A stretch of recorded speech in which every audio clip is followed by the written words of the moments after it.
कांवड़ियों के कारनामों पर तब तक ध्यान नहीं देना चाहिए जब तक कि वो किसी बड़े दंगे, टकराव और सांप्रदायिक तनाव में न बदल जाएं।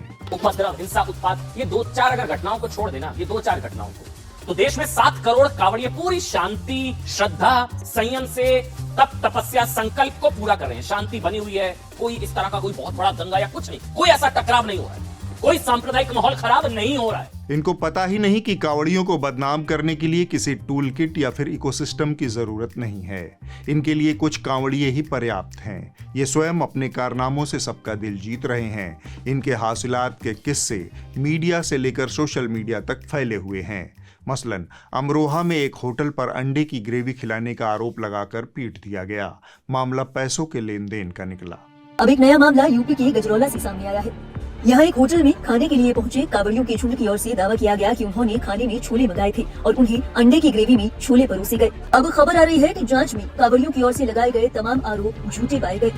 पता चला कि मामला अंडे की ग्रेवी का नहीं बल्कि पैसों की लेन देन का था। दिल्ली के शाहदरा सीलमपुर इलाके में जो हुआ वो शायद इस नफरती चिंटू को दिखा भी नहीं होगा।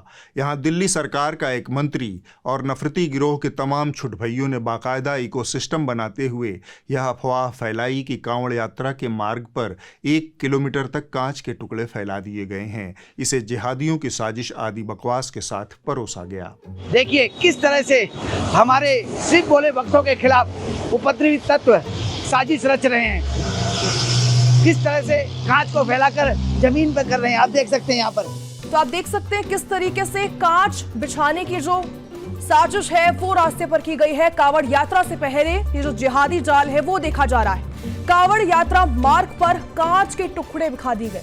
दिल्ली पुलिस ने अपनी जांच के बाद घोषणा की कि एक ई रिक्शे वाला शीशा लाद कर ले जा रहा था। उसमें से एक शीशा टूट गया और सड़क पर फैल गया।